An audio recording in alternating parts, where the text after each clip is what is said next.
सरकारी कर्मचारी हैं, कंडक्टर हैं, ड्राइवर है, वहाँ आपकी बेटी सुरक्षित है, कोई चिंता नहीं। बोले बाद में फ़ोन आ, उससे बात करी, सारे परिवार ने बात करी। SHO का फ़ोन आया बहादुरगढ़ थाने से, उसने मेरे से बात करी। बाद में फिर बात होती रही, बोले भाई साहब आप इसका पूरा ख्याल रखना, माँ बेटी। सारे दर्शकों ने अजय कोत की राम राम। दोस्तों फिलहाल मैं जींद बस स्टैंड पे हूँ और एक ड्राइवर और एक कंडक्टर ने आज बहुत बढ़िया काम कराया है, बहुत अच्छा काम कराया है। एक लड़की, एक छोटी सी लड़की की बहुत ज़्यादा मदद करी है, जो आज कंडक्टर और ड्राइवर बहुत सुर्खियाँ में है। तो ड्राइवर और कंडक्टर दोनों ही खटखट टोल की जो कमेटी है, जो किसान हैं, उन्होंने सम्मानित कराया है। और जो लड़की बताई गई है, और एक अमृतसर का लड़का है जो उती झांसे में फंसा के, तो वह लड़की बुलाई बहादुरगढ़ से अमृतसर। तो सारी बातचीत जो कंडक्टर है उसका सारी बातचीत करांगे। सबसे पहले तो मैं सारे पत्रकार महोदय सबको मेरा नमस्कार, और जितने अपने दर्शक हैं, देखने वाले हैं, सभी को नमस्कार। बात है जी 14 तारीख की। 14 तारीख की रात की बात है। तो बात ऐसी है जी, यहाँ से हमारी गाड़ी जाती है 3:50 चंडीगढ़, वो चंडीगढ़ नाइट करती है। तो यहाँ से जब गाड़ी बुक हो रही थी, आ जाओ प्रधान जी, आ जाओ एक मिनट। तो जब गाड़ी बुक हो रही थी तो जी वो एक गुड़िया आई टिकट लेने के लिए, उसके पास 10-20 रुपये कम थे। वो टिकट लेने के लिए आएगी, वो गाड़ी बुकिंग करने वाला बोला भाई 10-20 रुपये कम है, नील चंडीगढ़ ले लेना इससे। मैं कोई बात नहीं, गुड़िया है बैठ जावे। एक ही सीट बीच में वैसे बच गई, वो 30 नंबर सीट, और उसके पास में कोई बैठा था बुजुर्ग सा आदमी। वहाँ पे एक सीट खाली है, वैसे तो बुक हो चलने का टाइम हो गया, लास्ट में आई थी वो। तो मैंने उसको 30 नंबर सीट दे दी, टिकट दे दी, और वो उसके पास बैठ गई।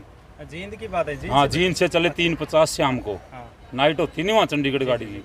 तो वो गुड़िया बैठ गई जी, वो फिर यहाँ से हम चल पड़े। हमने तो देखो जी, कंडक्टर ड्राइवर का तो इतना ही काम है भाई, टिकट बना दी, सवारियों को सफ़र कराना, अपना जो हमारा जिम्मेवारी है सरकार की, इतना है। उसके बाद तो हमारा कोई खासा सवारियों से कोई इतना मतलब नहीं होता। अगर किसी को कोई प्रॉब्लम होती तो अलग बात है। बाकी हम चले गए, 3-4 घंटे का सफ़र है चंडीगढ़ का। वो जिसके पास बैठी थी, मैं तो उसको ये मानूंगा जी वो फरिश्ता ही है, कोई अच्छा इंसान था, वैसे परमात्मा है करने वाला। उसके पास बैठ गई, बैठने के बाद वो बातचीत करता रहा 3-4 घंटे के सफ़र में। उसने बस स्टैंड से पहले उतरना था, हिमाचल का था वो, 43 में जाना था, दूसरा बस अड्डा है जो चंडीगढ़। वो बोले कंडक्टर साहब इधर आइए। मैं कहा हाँ बोलो अंकल जी क्या बात है। बोले ये गुड़िया 3-4 घंटे का सफ़र है, मेरे साथ बैठ के आई, ये प्रॉब्लम में है, आप इसकी प्रॉब्लम सुनना जब बस अड्डा पहुँचो। माँ जी ज़रूर। तो फिर वहाँ उसकी मैंने बस अड्डा पहुँच के सवारियाँ उतर गई। वहाँ बेटा आगे आओ, कहाँ जाना आपने? बोली अंकल जी मेरे को तो अमृतसर जाना है। माँ कौन है आपके साथ? कोई नहीं। बोली पैसे भी नहीं मेरे पास। स्कूल ड्रेस में थी वो, जेब पे स्कूल का टैग लग रहा था, और उसके थोड़े जूते जाते कपड़े ख़राब हो रहे थे। 15 से 16 साल की उसकी उम्र थी। तो माँ बेटे पैसे भी नहीं, आपके साथ भी नहीं कोई, और आप कहाँ जाओगे? अमृतसर तो बहुत दूर है। बोली आप मेरे को पैसे दे दो। माँ मैं पैसे भी दे दूँगा आपको, गाड़ी में बिठाएंगे। आप पहले ऐसा करो, आप हमारी किसी से बात करा दो, ऐसे तो हम जाने नहीं देंगे, हमारी संतुष्टि हो जाएगी। बोली मेरे पास तो किसी का नंबर नहीं है, पापा मम्मी भाई रिश्तेदार, बोली किसी का नंबर नहीं। वहाँ आप? बोली बहादुरगढ़ से। वहाँ आपका एड्रेस? बोली मेरे पास कोई एड्रेस भी नहीं मेरे याद। पता नहीं वो घंटा 2 घंटा हमने ऐसे उसकी रिक्वेस्ट करी। वो बोली एक नंबर है जिसके पास जाना है मेरे को अमृतसर, माँ वो नंबर दे दो। हम बैठ गए, वो नंबर दे दिया उसने गुड़िया ने। माँ भाई मैं चंडीगढ़ से बोल रहा हूँ, ये गुड़िया है और ये आपसे मिलने के लिए अमृतसर आ रही है, या आप इससे बात करो। वो उल्टा सीधा बोला जी, मारी तो कोई जान पहचान नहीं, कोई बात नहीं, कौन है? उसको पता नहीं, कोई शक हो गया।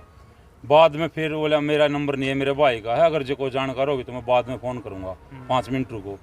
हमने 15-20 मिनट इंतज़ार करके दोबारा कॉल करी। मैंने गुड़िया की बात करा दी, मैं क्या पता इससे बात कर ले। उसने गुड़िया ने बात करी, नाम लेगा जिसको वो जानती थी, 4-5 महीने से बोल रही थी वो बातें हो रही हैं। तो उसने बात करी, उससे भी उल्टा सीधा बोला वो। हाँ भाई हमारा दिमाग घूम गया, मैं तो पंगा है भाई, कुछ कोई भी घटना घट सके है। फ़ोन काट दिया, उसके बाद वो स्विच ऑफ कर गया। बहुत ट्राई करी। तो कितने की आवाज़ तो उम्र लगा थी जिससे बात कीजिए आपने? आवाज़ तो जी होगी उसकी जी 30-35 साल की तो होगी, नौजवान लग रहा है आवाज़ से तो। 2 बंदे ने बात करी थी, एक बार अलग अलग। तो फिर आगे वो मैं 11 बज गए जी रात के। हमारी गाड़ी तो 8:15 पहुँच गए चंडीगढ़। हमारा खाने का टाइम बीच में हमने खाना खिला दिया, उस लड़की को भी खिलाया जो घर से खाना ले जाए, हम पानी पिला चाय पिलाई। माँ बेटा बड़ी रिक्वेस्ट करने के बाद बड़ी 2-3 घंटे उसके जमा उसको समझाने के बाद बोली 1 नंबर याद है मेरे भाई का, माँ दे दे बेटा। उसने नंबर दे दिया। नंबर देने के बाद मैंने फ़ोन किया उसके भाई के पास, माँ भाई मैं जीन डिपू से कंडक्टर बोल रहा हूँ और हम चंडीगढ़ हमारी गाड़ी खड़ी है, एक गुड़िया आई है बस में मिली है, परेशान है ऐसे ऐसे। उसके तो होश उठ गए जी, ये फ़ोन कर दे। उसके पिताजी पुलिस में हैं, वो कह रहे थे वहाँ में पता नहीं डीएसपी का ड्राइवर है पता नहीं क्या ऐसा कुछ। वो कहने लगे भाई साहब कहाँ है मेरी बेटी, कैसे है, कहाँ से बोल लो। माँ जी चंडीगढ़ हम बस स्टैंड पे, चिंता ना करो। परिवार मतलब पहले तलाश कर रहा था उसको? हाँ वो बोला मैंने फुटेज कटवा ली, 2 CIA की टीम लग रही है ढूंढने, सारा थाना लग रहा है, सारे रिश्तेदार लग रहे हैं, हम तो ढूंढ रहे हैं, परेशान हो रहे हैं। माँ भाई चिंता ना करो, आप यहाँ चंडीगढ़ 17 बस स्टैंड पर आ जाओ। और नहीं सवेरे थी जी घर से लड़की? वो 12 बजे स्कूल की छुट्टी के बाद, और ये रात की बात है। वो बोले माँ जी हम सुबेरे जींद आ जाएं, जींद मिल लियो। फिर वो रहा नहीं गया उन पे, वो बहादुरगढ़ से चले 12 बजे, 4 बजे चंडीगढ़ पहुँचे, सारा परिवार, लेडीज भी थी वहाँ, खुद भी थे। तो पहुँचे हमने उनको भाई हम सारी रात हमने बैठ के काटी, पहरा दिया भाई, जिम्मेवारी होगी वो तो। उनको बोल दिया भाई माँ कदे उठ के चली जाओ, हमारी भी आँख लग जाए, सो जाए। सारी रात बैठ के उसका पहरा दिया, उसको बात करी, वो सुहा दी थी हमने, दौरे बैठे रहे। 4 बजे वहाँ गए, उनको सौंप दी, मतलब अपनी बेटी को ले जाओ, इसको समझाना, इसको कुछ कहना नहीं, बच्ची है, इसको ज्ञान नहीं है। तो फिर वो इतनी बातें हुई, फिर उनको वो बोले आप ना हमारी मदद करिए, आप तो भगवान के रूप हो, जब तक हम जीवांगे आपका जीवन भर एहसान नहीं भूलांगे। हमारी बेटी की इज्जत और जान दोनों बचेगी। किसी ने बुका ली थी, मैं भाई कोई बात नहीं, ये तो कराने वाला परमात्मा है, बाकी इसे कुछ कहना नहीं, हमारे तो यही रिक्वेस्ट है, इसको समझाना।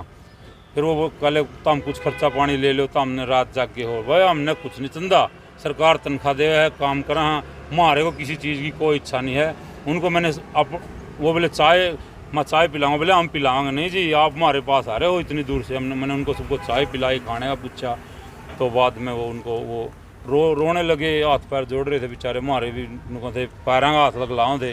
उनको वो गुड़िया उनको सौंप दी, वो ले गए, बस इतना ही वाक्य था जी। अनिल जी आपका गांव कौन सा, और जो ड्राइवर साहब है उनका गांव कौन सा? मेरा गांव है जी अड़ेवा खंडा, और वो ड्राइवर भाई है, वो किलोमीटर स्कीम वाली बस थी, वैसे तो हमारे अंडर हो, वो रोडवेज के अंडर हो बस, वो कंडेला का था। वो बहुत अच्छा साथी है, उसने मेरा पूरा सहयोग करा, पूरा सारी रात जाग गया भी। उसने अपनी घरवाली की बात करांदा रहा उस गुड़िया के साथ 2-3 बार, भाई लेडीज़ को समझा इसका है। उसने 2-3 बार उसकी घरवाली की बात कराई उससे, आधा घंटा, तो उसने पूरा सहयोग करा जी, उसने मेरा बिल्कुल बेचारे ने सारा। जो नंबर आपने मिला था ट्रू कॉलर पे, क्या कुछ उस पर पता नहीं पाछा भगत लिखा हुआ था, अगला नाम मेरा ध्यान नहीं, जासीन भगत ज़रूर मेरे याद है। वो फिर मेरा फ़ोन से गुम हो गया, उन्होंने उसके फादर को तो वो नंबर दे दिया था, माँ जी आज तो आपकी बेटी के साथ हो, कल किसी और के साथ ना ऐसी घटना हो तो आप इस पर कार्रवाई करवाना। वो बोल रहे थे मैं पूरी ठोक पे कार्रवाई करवाऊंगा, इसको नहीं छोड़ूंगा। देखो जो बैंड थी बेटी थी, उसको कुछ पता है किस तरह जान पहचान? हाँ वो बोली, मैंने पूछा था बेटा जब तेरे कोई रिलेशन नहीं, कोई रिश्तेदार नहीं, आपकी जान पहचान कैसे हुई? बोली अंकल हम गेम खेलते हैं लूडो ऑनलाइन, उसमें जान पहचान होगी। फिर इंस्टाग्राम पे कह दिया होगा, बता दिया होगा भाई यह आईडी है मेरी, उसने वहाँ फॉलो कर लिया, फिर बोली इसका कॉन्टैक्ट नंबर ले लिया, फिर बात होती रही, फिर ऐसे जान होगी। उसने बुका है इसके लिए मेरे हिसाब से, वो इतनी दूर बहादुरगढ़ और वहाँ 700 किलोमीटर दूर अमृतसर, वो कोई छोड़ कर जाना सब कुछ, तो वो उसने ज़्यादा वास कर रखा था उसका दिमाग को, माइंड को। मेरा तो इतना ही समझना जी, इसलिए वो सब कुछ छोड़ कर आएगी। मतलब देखो आप रोडवेज के कर्मचारी लगभग कहीं ना कहीं सुर्खिया में रहा रोडवेज के कर्मचारी। एक पिछली बार बूढ़े की भी जान बचाई थी यार। हाँ बचाई, देखो जी। और एक या लड़की है अपनी बहन बेटी थी, इसकी भी आपने जान बचाई, इसकी ज़िंदगी बचाई है। तो कहीं ना कहीं रोडवेज के द्वारा कुछ प्रशंसा पत्र या कुछ सम्मानित किया गया आपको? बिल्कुल जी, मेरे जो ये हमारे प्रधान जी हैं स्टेट बॉडी के ये, और बाकी और मेरे को सारे प्रशासन ने, हमारे GM साहब ने, हमारे DI साहब ने, जो हमारे ड्यूटी इंचार्ज हैं, सब ने मेरे को इतनी मेरी वाह करी। मैं तो, और जैसे खटखट टोल कमेटी आई थी, सारी बुजुर्ग थे, अच्छा और भाई पत्रकार साथी हैं, सब ने इतना मान सम्मान दिया। वैसे मैंने मना कर दिया था सबको, मैं कोई बाइट नहीं दूंगा, कुछ नहीं, नेकी करो और दरिया में डाल, मैं सबको मना कर दिया था। लेकिन ये कहने लगे भाई साहब एक समाज में अच्छा मैसेज अच्छा आएगा, संदेश है, इसमें बाइट देने से अच्छा संदेश जाएगा एक समाज में। फिर मैं थोड़ा डर भी गया था। फिर हमारे GM साहब और ये कहने लगे तू क्यों चिंता कर रहा है, भाई DC साहब लग भी ये बात पहुँचावांगे, आगे पहुँचा दिया हमने तो, और तू चिंता क्यों कर रहा है, तू जो तेरे साथ घटना बीती हो बता, तेरे को क्या चिंता, हम जी साथ रहे। फिर मैंने नहीं हो गया भाई, हाँ कोई दिक्कत नहीं जी, हमारे अधिकारी है हमारे साथ, हमारे ये और यूनियन के हैं, तो बाकी हमारे प्रधान जी बताओगे। तो प्रधान जी क्या कुछ कहना चाहोगे? देखो रोडवेज के कर्मचारी, ड्राइवर, कंडक्टर लगभग सुरक्षा में रहे हैं, कुछ न कुछ अच्छा काम करे जाए, तो क्या कुछ कहना चाहोगे? देखिए, रोडवेज कर्मचारी का हमेशा से ही एक मतलब एक तत्पर है, जो जनहित सेवा में है वो हमेशा से ही तत्पर रहा है। बात चाहे आप कोरोना काल की लगा लो या किसी भी कोई भी प्राकृतिक आपदा या इमरजेंसी सेवा की लगा लो, रोडवेज कर्मचारी ने हमेशा से ही उसमें एक बढ़ चढ़कर योगदान देकर एक हमेशा से ही जनसेवा की है।